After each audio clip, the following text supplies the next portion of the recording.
네, 오늘은 에스겔 46장 말씀인데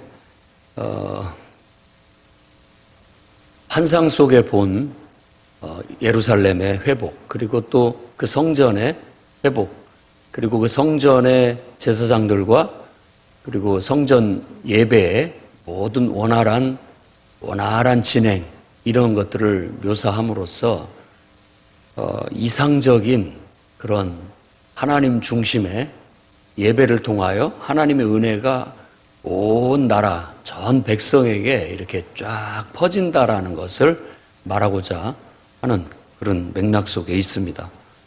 오늘은 이제 예배 드리는 그런 어떤 질서, 예배에 대한 그런 얘기를 합니다. 그러니까 안식일과 초하루, 안식일 날 움직이지 말고 쉬라는 얘기를 많이 이전에는 강조했지만 에스겔은 안식일 날 예배 드리러 성전을 이렇게 왕부터 시작을 해서 찾아와 가지고 예배를 드리고 돌아가는 것을 묘사하고 있습니다.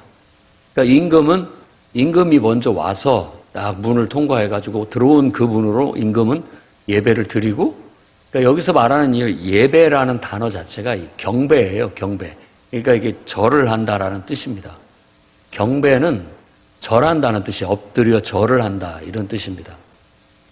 그래서 우리가 드리는 이제 희생 제물을 드리고 하나님 앞에, 그러니까 그 하나님 앞에라는 게 그 성전의 지성소 안에 그 보좌, 법궤가 있는데 그 법궤가 하나님의 보좌의 역할을 하는 걸로 그렇게 보는 겁니다. 그러니까 특별한 일이 없는 한은 그 보좌 앞에 나아가지 않고, 그러니까 대제사장이 1년에 한 번 거기 나아가서 속죄제를 드릴 때만 그 지성소 안에는 들어갔었고, 나머지는 이제 그 하나님 앞에 그 성소 안에까지만 활동을 했고, 지금 여기서 안식일이나 초하루날 예배를 드리는 것은 그 성전 안뜰 앞에 와가지고 거기서 희생번제를 드리고 그 다음에 거기서 경배를 드리고 돌아가는, 쭉 순서대로 와가지고 이렇게 와서 경배를 하고 돌아가는 형태의 모습을 연상할 수가 있습니다. 왕은 왔던 길로 와서 그대로 왔던 길로 돌아가고 동문 쪽으로 들어오는 겁니다. 거기는 하나님이 들어왔고 평상시는 닫아놔야 되고 열지 말아야 되는데 안식일 날만 딱 열어가지고 왕이 거기에 들어왔다가 그리 나가게 하고, 나머지는 북문으로, 백성들은 북문으로 들어와서 하나님 앞에 경배를 드리고 남문으로 나가고, 또 남문에서 들어오는 사람들은 또 경배를 드리고 북문으로 빠져나가게, 질서 정연하게 이렇게 와서 예배드리고 나가고 또 예배드리고 나가고 하는 형태를 취해서 다 안식일 날 그리고 매월 초하루 날은 꼭 하나님 앞에 와서 예배, 경배를 드리고 가도록 그렇게 말하고 있습니다. 그러니까 지금 에스겔이 환상 속에서 본 이제 새로워진 예루살렘, 성전 도시의 기능이 이렇게 돌아간다라는 이상적인 모습을 보여주는 거라고 볼 수 있겠습니다. 그리고 그렇게 예배를 드릴 때 예물을 가지고 오게 했는데, 군주가 드릴 예물, 안식일 날 드릴 것, 그리고 초하루 날 드릴 것들에 대해서 규정하고 있고, 모든 다른 것들은 정해져 있지만 어린 양은 힘대로 해라 라는 걸 강조하고 있습니다. 그래서 이 힘대로 하라라는 이 표현은 나중에 사도 바울도 서신에서 하나님 앞에 예물을 드릴 때 힘껏 자기 힘대로 해라 라고 그렇게 이런 말씀을 근거로 해서 가르치고 있음을 알 수 있습니다. 그리고 백성들도 명절이나 성회 때 드릴 예물에 대해서 똑같이 규정을 하고 있고, 또 어린 양은 힘대로 자기 능력대로 해라 라고 그렇게 규정을 했습니다. 정해진 것은 없다라고 그렇게 말함으로써 항상 예배가 일단은 질서 있게 또 은혜롭게 진행되어져야 된다는 걸 말하고 있습니다. 고린도 교회가 조금 육신적인 교회로 그 서신에 비춰집니다. 에베소 교회는 굉장히 영적인 교회고, 그리고 고린도 교회는 좀 육신적인 교회예요. 왜냐하면 다툼도 잦고 여러 가지 문제들, 인간적인 문제들이 교회 안에서 많이 발생하는 사례들이 있어서 그것들을 지도하다 보니까 그렇습니다. 그러니까 고린도 교회는 목회자에 대한 권위 같은 것들도 잘 몰라서 그냥 함부로 여기기도 하고, 또 예배의 그 질서라든지 또 품이라든지 이런 것들이 손상할 만한 일들을 많이 했습니다. 그래서 그런 것들을 주의하라고, 질서 있게 하라고, 또 보기 좋게 다툼이 없이 모두가 화목해서 예배를 드리게 해라고, 모임을 해라고 그렇게 강조를 하는데, 어쩌면 지금 에스겔이 본 환상도 아주 질서 있고 품이 있고 화목하게 모든 것들이 순조롭게 잘 이렇게 성전도 새롭게 세워졌고 예루살렘도 새로운 모습으로 단장이 됐고 그 속에서 하나님을 예배하는 사람들도 아주 질서 있게 화목하게 품위 있게 이렇게 하는 것을 묘사하고 있다고 볼 수 있습니다. 오늘날 우리들이 이런 말씀을 통해서 얻을 수 있는 교훈은 바로 그거라고 볼 수 있습니다. 우리의 모임이 아주 육신적이지 않고 영적이면서 하나님의 임재가 있고 영적이어야 됩니다. 인간적인 생각이나 인간적인 것으로 하나님을 예배할 수는 없으니까 영적이어야 되고, 거기에다가 또 권위도 있어야 되고 질서도 있어야 되고, 이런 다양한 그런 것들이 있어질 때 정말 이상적인 예배, 그 예배가 온전해야 우리 그 온전한 예배에 우리가 그것을 구현해내고 표현해낼 수 있다는 것은 그만큼 우리의 신앙이 성장했고 성숙됐다라는 걸 보여주는 것이고, 그 신앙의 성장과 성숙은 당연히 일상 삶에서도 그대로 드러나게 돼서 그 신앙의 인격을 따라서 가정을 이끌고, 경건한 가정을 이끌고, 신앙의 인격을 따라서 대인관계도 원활하고, 또 신앙의 인격을 따라서 직장생활이나 그 다음에 내가 맡아서 하는 모든 일들도 항상 진실하고 성실하고 매사에 모든 면에 있어서 흠잡을 데가 없는 그런 사람들이 되어질 수 있다라고 그렇게 보는 겁니다. 그러니까 예배의 모습을 통해서 그 예배를 우리가 하나님 앞에 온전히 드리는 만큼 우리의 삶도 그에 걸맞게 온전한 삶을 살아가게 된다라는 게 신약의 가르침의 하나입니다. 그래서 우리의 모든 인격의 그리고 또 도덕, 윤리의 뿌리가 어디냐? 진실한 예배. 하나님을 참되게 예배내는 우리의 신앙의 인격에서부터 나온다. 그렇게 신약은 가르치고 있어요. 어떤 도덕적인 윤리나 규율을 법으로 세워서 억지로 지키고 그런 게 아니라 바로 이런 온전한 예배를 통하여 함양된 우리 신앙의 인격이 우리의 삶의 요소에 그대로 묻어난다.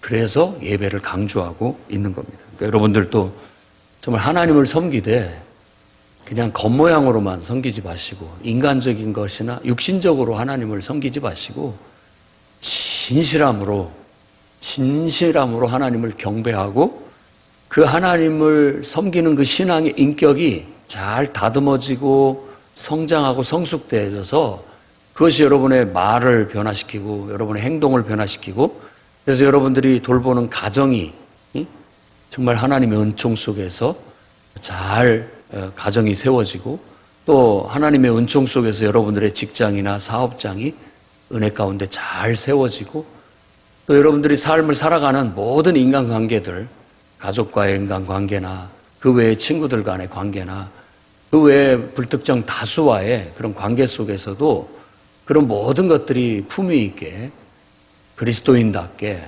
잘 세워져 나아감으로써 하나님의 영광을 드러내는 그런 삶을 살아가시기를 바랍니다. 그리고 또 한 가지 여기에서 이제 강조하고 있는 것이 바로 힘대로 드리는 예물, 하나님 앞에 드리는 예물, 그리고 그 뒤에 이제 나오고 있는 13절, 15절에 있는 매일 아침 드리는 번제와 소제. 이건 매일같이 드리는 예배입니다.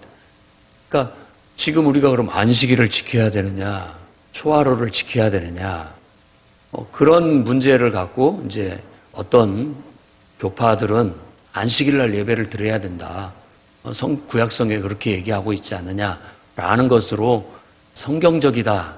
또 뭐 이렇게 강조를 하는데 그것은 신중하게 성경을 보지 못한 데 있습니다.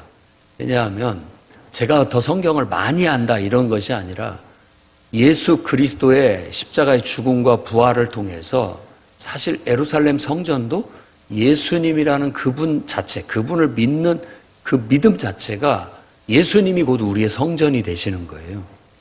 그러니까 뭐 유대인들은 다시 원래 그 자리에 있다 성전을 져야 된다 뭐 이렇게 얘기를 하고 한다 할지라도 우리가 예수 그리스도를 믿는 믿음 안에서 봤을 때는 이제는 더 이상 어떤 예루살렘이라는 지역적인 성전이 아니라 예수 그리스도께서 우리의 성전이 되신다. 그래서 누구든지 어디서든지 주의 이름을 부르는 곳에선 예배가 가능하다. 우리는 예수 그리스도가 우리의 성전이라고 믿기 때문에 해석이 틀리잖아요. 영적으로. 마찬가지입니다. 바울도 로마서에서 14장을 잘 읽어보면 이 날을 더 귀히 여기고 저 날을 더 귀히 여기고 그러니까 어떤 날들을 안식일을 더 귀하게 여긴다든지 안식일은 금요일 저녁부터 토요일 해 떨어지기 전까지의 유대인의 계산으로 한다면 그런 그날입니다. 금요 예배는 안식일 예배인 거죠. 따지고 보면 토요일 날 저녁 예배는 안식일 예배가 아닙니다. 그런 어떤 것을 말하는 게 아니라 이제 신약에서는 예수 그리스도의 십자가의 죽으심과 부활하신 이후에는 예수님이 우리의 성전이 되시고 그리고 모든 날이 안식일 같은 개념을 갖습니다. 그러니까 그게 바로 예수 그리스도의 구원을 통한 성취인 거예요. 그러니까 안식일을 지켜야 된다라고 말하는 사람한테 저는 그렇게 우리가 말해야 된다고. 아, 너는 토요일만 안식일로 생각하느냐? 우리는 모든 날이 안식일이라고 그렇게 그리스도 안에서 믿는다. 그래서 매일 예배를 드려야 되는데 매일같이 매일 안식일처럼 하나님을 예배하는 것이 마땅한데 우리도 또 생활을 해야 되고 가정생활, 뭐 직장생활 이런 것들을 해야 돼서 이제 휴일날, 곧 예수님께서 부활하신 날, 그날을 특별한 의미를 두어서 그날 우리가 주로 정기적인 모임으로 예배를 드리기 위해서 모인다. 그 외에도 우리는 수요 예배도 모이고 금요 예배도 모이고 새벽 예배도 모이고 매일같이 하나님 앞에 예배드리는 삶을 살고 있다. 그것이 진정한 그리스도 안에서 구원받은 사람들의 바로 하나님을 섬기는 방식입니다. 옛날에는 6일 동안 문 탁 걸어 잠궈놓고 안식일 날만 문 열어서 예배드리게 했지만 지금은 그냥 24시간 아니 일주일 내내 항상 열려 있어서 누구든지 예배할 수 있고 또 매일같이 새벽 예배를 드리고 또 매일같이 막 저녁 예배를 드리는 데도 있고 또 수시로 예배가 있어서 언제든지 예배 드릴 수 있다라는 겁니다. 근데 어떤 특정한 날을 예배 드린다고 해서 구원받고 특정한 날을 예배 안 드린다고 해서 그건 하나님을 제대로 섬기는 것이 아니다라고 말하는 그 말 자체가 복음의 원리에 맞지가 않습니다. 원리가 맞지가 않아요. 어떤 특정한 어떤 것들을 지켜야만 구원을 받는다라고 말하는 것은 그것은 그 그리스도의 복음의 원리에 맞지가 않습니다. 우리가 일요일 날 예배를 드리는 것은 안식 후 첫날 예수께서 부활하셨기에 제자들은 예수님의 부활을 목도하고 부활하신 날 예수님이 나타나셔서 그를 만났기에 그것을 근거로 해서 예수님의 부활하신 날 모이는 근거가 성경에도 나와 있고 또 이제 로마가 국교화되면서 기독교가 로마 시대 때 국교화되면서 그날 예배를 드리도록 하기 위해서 그날을 공휴일화 시켰기 때문에 자연스럽게 역사적으로 그날 기독교인들은 예배 드리는 날로 이렇게 정규적인 모임을 하는 날로 규정되어져서 지금까지 흘러오게 된 것입니다. 그래서 우리가 매일 예배를 드리는 것이 가장 바람직한데 그래도 일주일에 한 번은 꼭 빠지지 말고 정규적으로 모두가 함께 다 모여야 되는 날은 주일날로, 주님이 부활하신 날, 주일이라고 말하는 그 자체가 주님이 부활하신 날이라는 약자입니다. 그날을 주일, 주의 날, 주일 이렇게 말하는 거예요. 왜? 주님이 부활하신 것을 기뻐하고 경축하고, 그리고 바로 주님이 부활하신 날 우리도 똑같이 주님이 재림하셔서 성경에 약속된 대로 우리도 부활의 새 생명을 얻을 것을 기대하고 소망하는 가운데 주일날을 경축하는 예배를 드리는 겁니다. 그러니까 그것은 축제예요, 축제. 주일 예배는. 어떤 안식일에 구약의 율법적인 어떤 것들에 막 얽매여서 드리는 예배가 아니라 예수님이 부활하셨다라는 기쁨과 감격과, 그리고 언젠가 우리도 주님이 오시면 우리도 부활할 거야 라는 그런 기대와 소망 가운데 믿는 사람들끼리 모여서 서로 친교하고 함께 기뻐하고 함께 정말 즐겁고 복된 시간을 갖는 그런 날로서 우리가 주일을, 예배를, 모임을 갖고 있다는 걸 아셔야 됩니다. 그러면 그런 것들이 하나님 보시기 기뻐하고, 또 우리들이 그 주일 예배만으로 끝나는 게 아니라 거기에서 받은 은혜와 기쁨을 가지고 일주일 동안을 매일 예배하는 삶을 살아가는 겁니다. 매일. 안식일만 예배하는 날이 아닙니다. 매일같이 우리는 하나님을 예배하는 그런 삶을 실현해 나가야 되겠습니다. 적어도 제사장들은 그때 당시도 매일 이와 같이 아침 번제와 소제를 드리고 하루를 시작했다는 걸 알 수 있습니다. 그것과 같이 오늘날 왕같은 제사장, 예수 그리스도를 믿는 사람들은 다 왕같은 제사장들이니 매일 하나님을 예배하는 게 바람직합니다. 예배당을 찾아 하면 좋지만 그렇지 못하다 할지라도 집에서 일어나자마자 하나님 앞에 찬송하고 기도하고 말씀 보고 하는 습관을 들여야 됩니다. 말씀을 가지고 또 기도하고 삶을 실천하고, 이런 삶이 몸에 배이고 습관이 돼서 하나님을 섬겨 나아가는 것이 꼭 필요합니다. 그 다음에 이제 16절, 18절에 군주의 기업에 대한 얘기를 하는데, 군주의 기업은 아들이 이어받는 것으로. 그러니까 이 말은 딱 군주에게 허락된 땅이 있었잖아요, 산업이. 그 외에 다른 것을 주지 않습니다. 그것을 그대로 아들에게 또 물려줘서 왕이, 군주가 왕으로서의 역할을 하는데 부족할 것이 없도록 뒷받침해 줄 뿐만 아니라 손실이 없도록 하는 것, 그것에 대한 규정이라고 볼 수가 있습니다. 그러니까 이상적인 국가 시스템, 그리고 이상적인 어떤 성전 도시 예루살렘의 운영 체제, 이런 것들을 이상적으로 보여주고 있는 거예요. 그래서 다 제각각이 적당한 모든 것들이 주어져서 부족할 것이 없도록, 그래서 그것 때문에 다른 일을 하거나 그것 때문에 또 죄를 짓거나 이런 일이 없도록 딱 규정을 정해서 더 이상의 욕심도 부리지 않게 하고, 또 그렇다고 해서 그것들이 손실되지 않도록 보호한다라는 그런 목적을 가지고 군주의 기업에 대한 얘기를 하는데, 이 군주가, 이 왕이 꼭 왕 같은 제사장적인 왕에 대한 얘기로서 메시아에 대한 예표이기도 하다는 걸 우리가 알 수 있습니다. 그리고 19절에서 24절은 북쪽 뜰에 있는, 서쪽을 향해서 있는 네 귀퉁이에 있는 부엌에 대한 얘기를 하고 있어요. 부엌. 제사장들이 쓰는 거룩한 방이 있는 그 북쪽에 네 개의 부엌이 있는데, 그 부엌에서 고기를 삶고 고기를 삶을 수 있는 부엌이 마련되어 있다. 그래서 거기에서 제사장들이 고기를 삶고 거기서 음식을 먹을 수 있도록 해놨다라는 겁니다. 그러니까 제사장들도 수고한 만큼의 그런 어떤 대가를 충분히 받을 수 있도록 해놨다라는 겁니다. 그래서 여기서 또 우리가 읽어내야 할 것은, 모든 교회나 그리고 국가나 다 모든 것들이 원활히 이루어지려면 이런 물질적인 후원과 원조가 필요합니다. 그렇지 않으면 관리가 안 되는 거예요. 운영이 안 되는 거죠. 운영이 안 되는 거예요.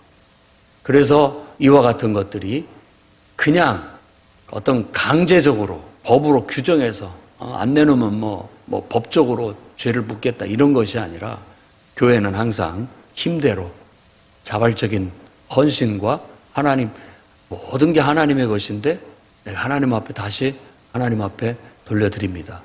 이런 어떤 의미로서 하나님 앞에 드리게 되는 겁니다.